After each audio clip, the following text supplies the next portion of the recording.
Hi, how are you doing today? Thanks for tuning in to your quality tip. My name is Sally Petrick. I'm with the Center for Quality Management and Education.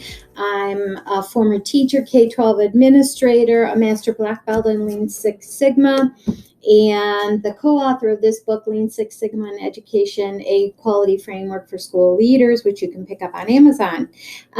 Today, in this whole series, we've been talking about objections to quality management, specifically Lean Six Sigma in education. So the one we're talking about today is teachers don't have the time to work on the projects. Please don't forget, give us a thumbs up, hit the share link for us to spread the quality tips to other organizations and other leaders in education. I think this might be true for a new teacher. I mean, and yet what I find is new teachers are most receptive. They want to learn. They want to develop their skills.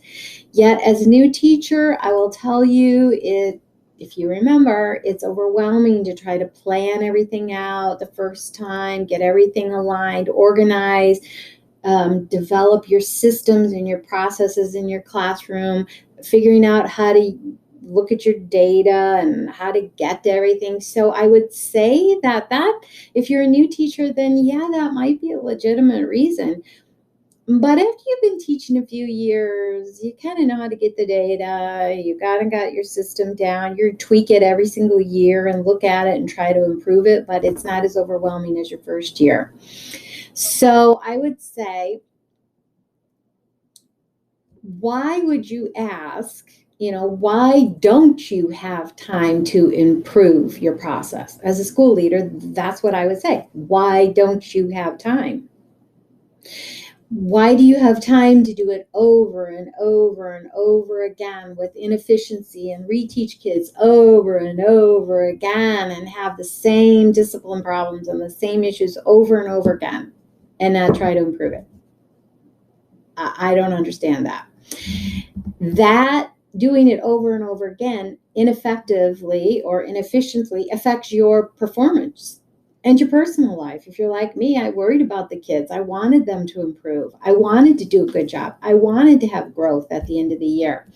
So if you don't spend time improving it, then it becomes the gap in the proficiency and the gap in your efficiency becomes bigger and bigger. You start out maybe 1 degree off, but then as you get down the road, that difference between where you were and where you are, where you could have been and where you are, is huge. The gap gets bigger as you go down the road.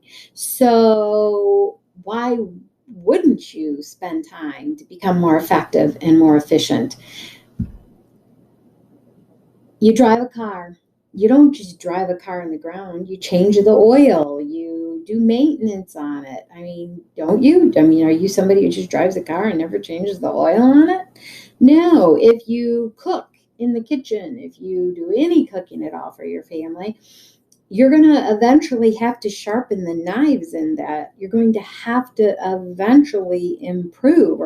I've gone to my mom's house and she never sharpens her knives and it drives me crazy because you can't even cut a tomato with it. It's so dull.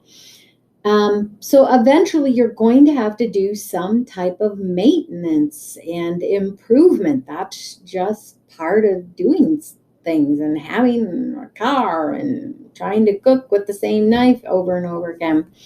So, but I'm not saying that you aren't going to have challenges. We've talked about this. Every district is going to have its own unique challenges because it takes on its own personality. But we have to continually try to improve and become more effective and efficient and keep improving customer satisfaction every step of the way.